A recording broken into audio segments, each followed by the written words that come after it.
दोस्तों मेरा नाम है नईम। मैं आज आप लोग को एक वीडियो पर रिएक्शन करूंगा।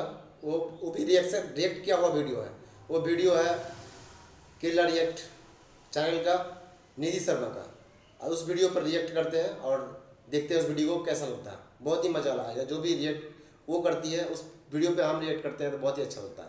देखिए उस वीडियो को, बहुत ही मजा आएगा। मैं विपक्ष में हूं, मैं नाम भी नहीं लूं कि कौन है जो आज मीडिया की हत्या कर रहा है। मैं नाम लूंगा, मुझे कोई डर नहीं। पर हम तो पूछ रहे रोज थे सुबह मैं आप सब जो यहाँ बैठे हैं इनको चुनौती देता हूँ, इनके मोबाइल उठाकर देख लीजिए मीडिया वालों। सुबह हिरन जोशी जी का फोन मैसेज आ जाता है, एजेंडा सेट हो जाता है। अगर ये कांग्रेस सरकार के दौरान होता तो आज नेशन विद अन्ना करके अंजना ओम कश्यप सुबह से रात तक चैनल पे चलाती और सड़क पर अन्ना हजारे आ जाते। क्यों नहीं आते अन्ना हजारे? क्यों नहीं चलाती अंजना ओम कश्यप? बताइए। हमला संस्थानों पर हो रहा है, जब मीडिया की निष्पक्षता पर हमला हो रहा है तो हम क्या सवाल भी नहीं उठाएं? या अब उस पर भी आपत्ति है आपको कि सवाल क्यों उठा रहे हैं? लेकिन उस आंदोलन के पीछे मीडिया का भी एक बड़ा हाथ था। आज वो मीडिया कहाँ है? मैं सिर्फ ये पूछूं, आज वो अन्ना हजारे कहाँ है? कांग्रेस के प्रवक्ता पवन खेड़ा जी ने जमकर क्लास लगाई है अंजना ओम मोदी उर्फ कश्यप की। हे हाय हेलो नमस्ते जी, सत श्री अकाल, अस्सलाम वालेकुम। मैं निधि शर्मा इंडिया से। और कौन करवाता है गोदी मीडिया से दलाली? क्या है गोदी मीडिया का सच? आज पहली बार इस तरीके से होगा पर्दाफाश। टाइटल में तो ये तक लिख रखा है कि अंजना ओम कश्यप जी रोने लग गई। और मैंने कई बार उनका रोता हुआ चेहरा देखा है फेक इंटरव्यूज में बैठे हुए, जब वो मोदी जी से वही सवाल पूछती हैं जो उनको एक पर्ची में लिखे हुए मिलते हैं कि आपको यही पूछने हैं और क्रॉस क्वेश्चन भी नहीं करना है, क्योंकि मोदी जी के पास असली सवालों के तो जवाब ही कहाँ होते हैं। अगर जवाब होते, अगर कुछ किया होता देश के हित में तो प्रेस कॉन्फ्रेंस करते ना। पिछले 10 साल हो गए, एक प्रेस कॉन्फ्रेंस नहीं हो पाई। होती भी तो वो बोलते अरे माफ करिएगा मैं कुछ नहीं कह सकता, मोटा भाई से पूछ लो, ये बता देंगे। तो देश को ऐसे प्रधानमंत्री की जरूरत नहीं है। और भाजपा ही ये रूल लेकर के आई थी ना कि 75 वर्ष की आयु के बाद आप पॉलिटिकली पावर में नहीं रह सकते हैं, तो वैसे भी उनको छोड़ देना चाहिए। जीत भी जाए तो 1.5 साल बाद तो 75 का ही होना है। पर उन्होंने पूरे देश के सामने अनाउंस किया कि मेरा जन्म एक खास पर्पस के लिए हुआ है, मैं तब तक नहीं मरूंगा और तब तक गद्दी नहीं छोड़ूंगा जब तक देश का विकास नहीं हो जाता। इस हिसाब से तो अगर गद्दी पर जमकर बैठ ही गए हैं महामानव तो देश का विकास होना इम्पॉसिबल है। But thankfully we have India alliance और गठबंधन की सरकार इस बार जरूर जीतेगी। अगर ईवीएम का कमाल ना हुआ हो, अगर इन लोगों ने घोटाले ना करवाए हों, झूठे वोट्स रजिस्टर ना करवाए हों, जितना मैंने देखा है हमेशा दुष्कर्म करने वाले इंसान को सजा मिलती ही है, चाहे अभी मिले या 5 साल बाद मिले। कर्मों के फल से कोई नहीं भाग पाया है। दलाली बहुत सारे बिंदु इन्होंने गिनाए और बहुत सारे बिंदु पर आप लोग घेर भी रहे थे बीजेपी को सरकार।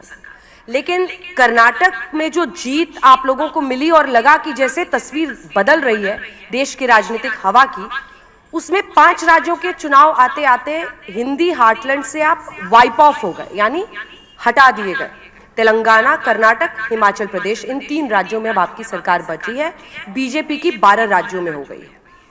ये क्या इशारा करता है? वो कौन सी चीज है जिसकी वजह से बीजेपी आपको लगता है छत्तीसगढ़, राजस्थान, एमपी जीत गई?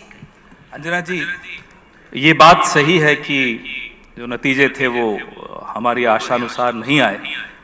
न आपकी आशानुसार एग्जिट पोल्स सही रहे, न हमारी आशानुसार नतीजे सही रहे। आपको और हमें दोनों को आत्ममंथन करना चाहिए। लेकिन इस बात का गर्व जरूर है और एक संतुष्टि है कि जो हमारा वोट शेयर है वो 40% के आसपास अभी भी बना हुआ है। तो आप ये कह दें कि उत्तर भारत से कांग्रेस का सफाया हो गया, वो गलत है। हाँ, दक्षिण भारत से भाजपा का सफाया पूरी तरह से हो गया है और उत्तर भारत में 40% पे आज भी हम खड़े हैं। तो इससे ये साबित होता है कि पूरे भारत में शायद कांग्रेस इकलौती ऐसी पार्टी है जिसको आप पैन इंडिया पार्टी आज कह सकते हैं। लेकिन इसके साथ में एक लाइन और बोलना चाहूंगा।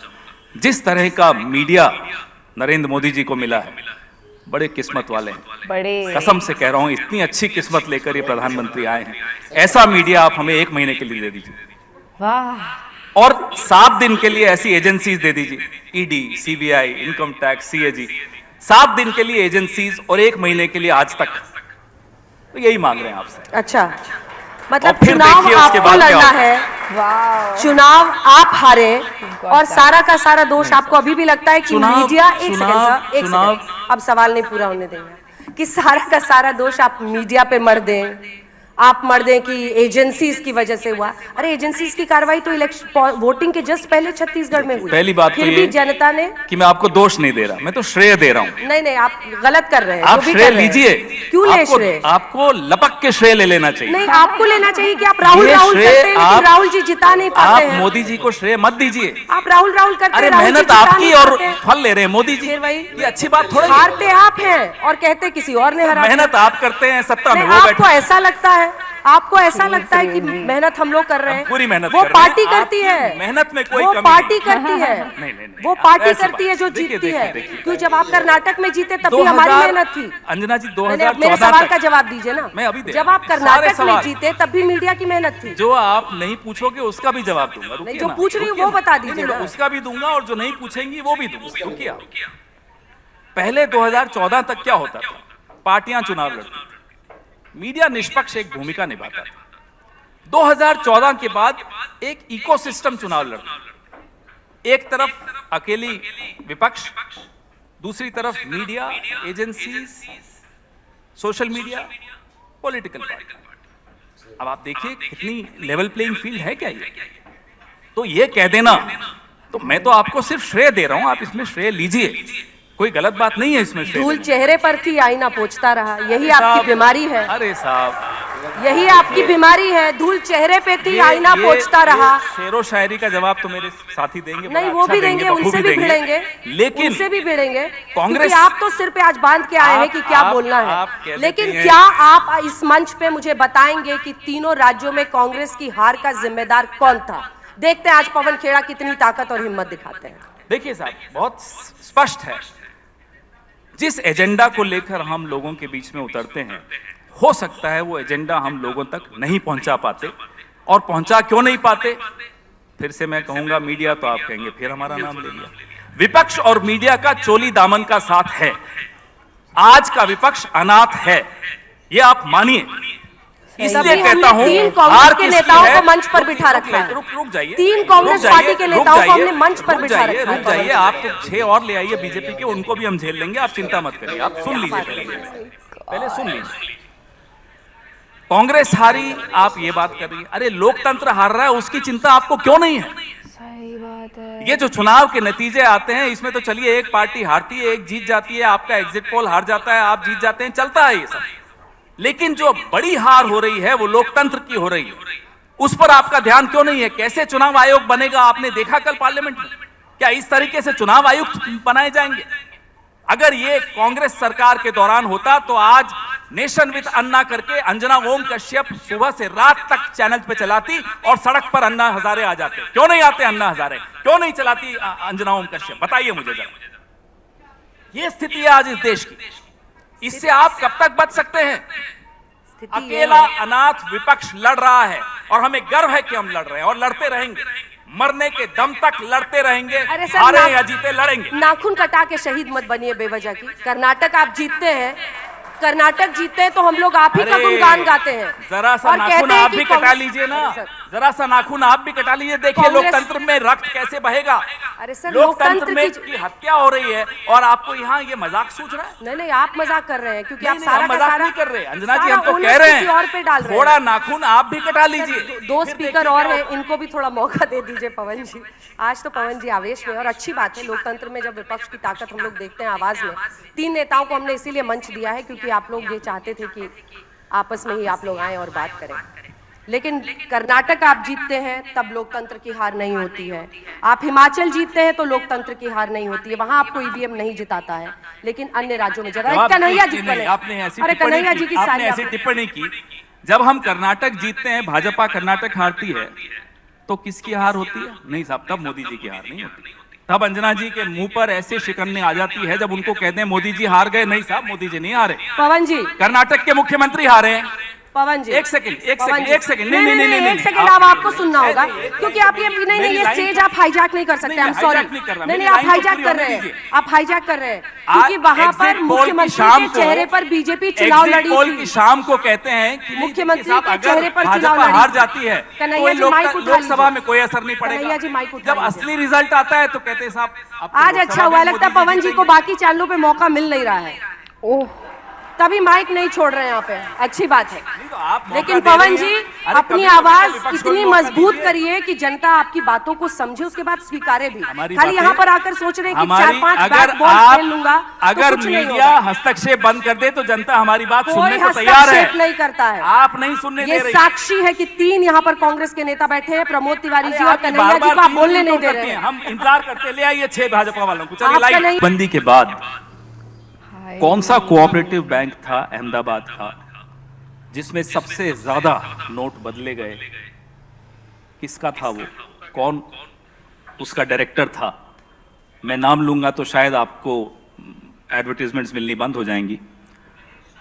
महेश शाह 14,000 करोड़ जिसने ब्लैक मनी डिस्क्लोज किया, वो लापता हो गए।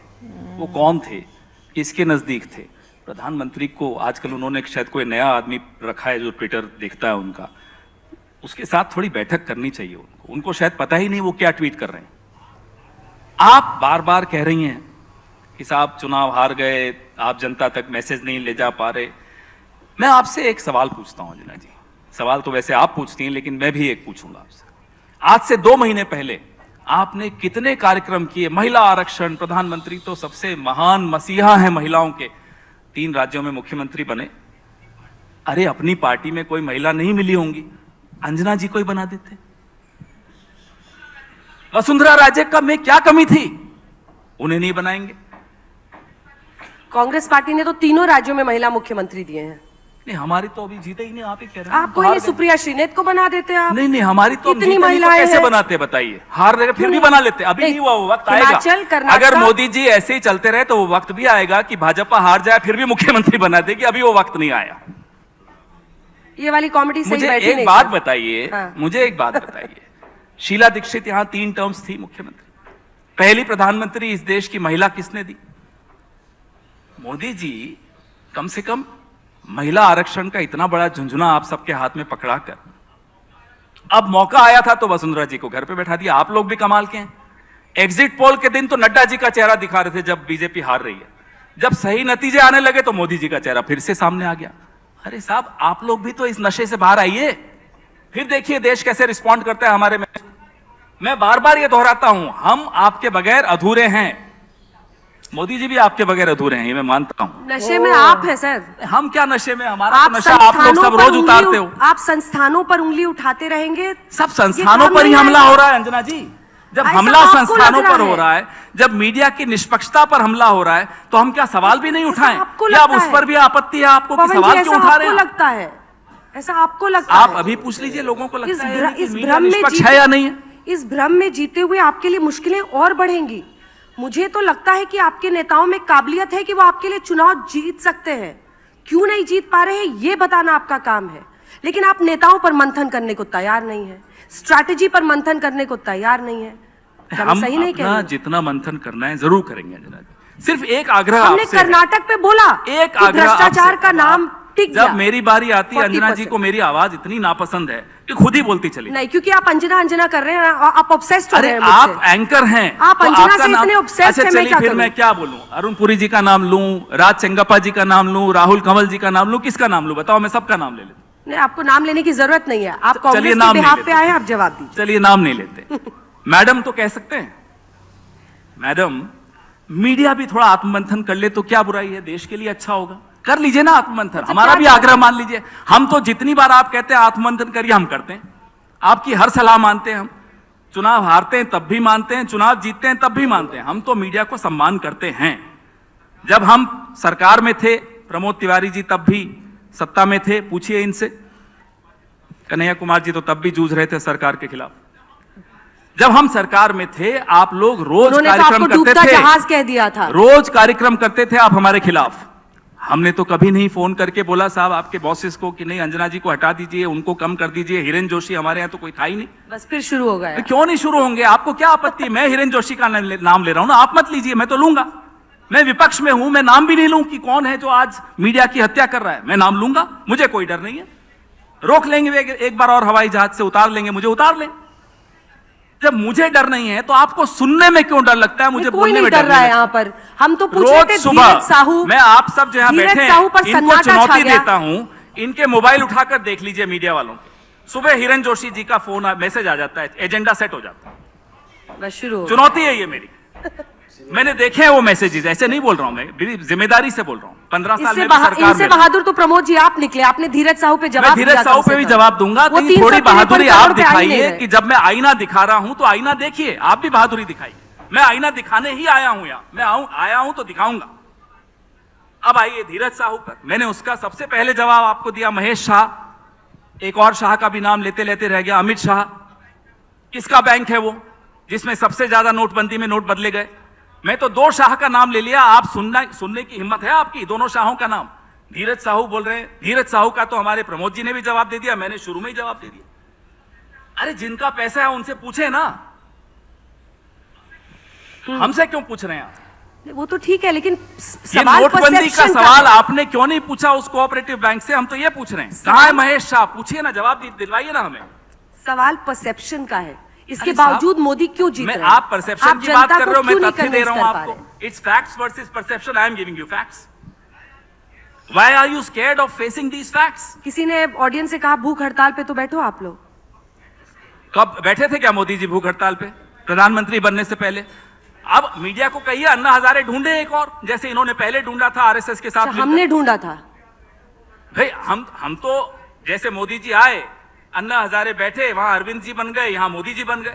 आप किसी अन्ना को लाइए, हम बन जाएंगे। चिंता क्यों कर रहे हैं आप? कोई किसी अन्ना को ला नहीं सकता।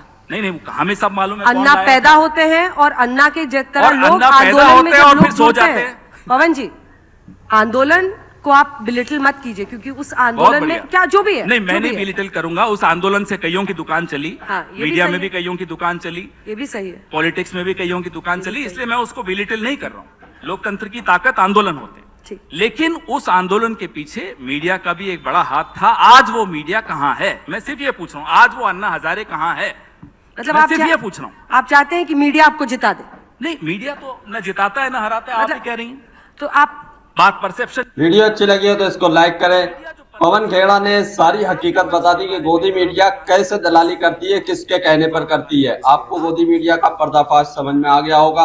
अगर वीडियो अच्छी लगी हो लाइक करें। गोदी मीडिया चैनल से आप नफरत करते हैं तो हमारे चैनल YST न्यूज को सब्सक्राइब करें, रोजाना की ऐसे ही डिबेट देखने के लिए।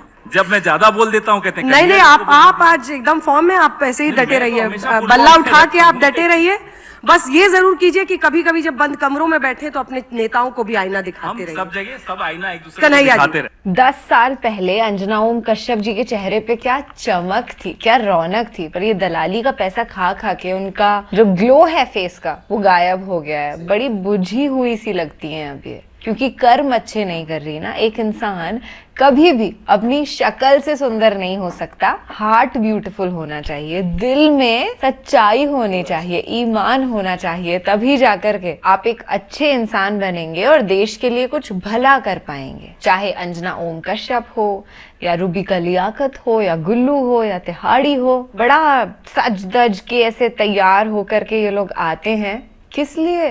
दलाली करने के लिए। घर पे भी शायद इनके फैमिली मेंबर्स हंसते होंगे कि क्या करके आया है आज तू। थोड़ी ना अंजना जी के लिए स्पेशली मेरे दिल में इज्जत बढ़ गई थी उनके कुछ निष्पक्ष वीडियो देख करके रिसेंट टाइम्स में, पर उस टाइम चेक बाउंस हो गया होगा। अब फाइनली इनको वो मिल गया होगा ना पैसा, अच्छा खासा मोटा सारा, तो ये अपने डेली रूटीन पर वापस उतर आई। और एक बात और है कि पहले के टाइम में मीडिया ऐसा होता था कि जनता के मुद्दों को आगे रखता था, आवाम की आवाज बनता था भाई। अभी ऐसा होता है कि मोदी जी के गुणगान कर रहा होता है, वो कभी भी ये नहीं बताएगा कि इस सरकार के होते हुए हमें कितना नुकसान हो गया, या कांग्रेस पार्टी अगर पावर में आती है तो वो हमें क्या फायदा करवाएंगी। क्योंकि मीडिया निष्पक्ष रहा ही नहीं ना, उसको तो खरीद लिया गया, सरकारी बना दिया गया। ये एक बहुत बड़ा खिलवाड़ है डेमोक्रेसी के साथ, हमारे संविधान के साथ देश खतरे में है मोदी जी की मौजूदगी में, ये कहते हुए मुझे बिल्कुल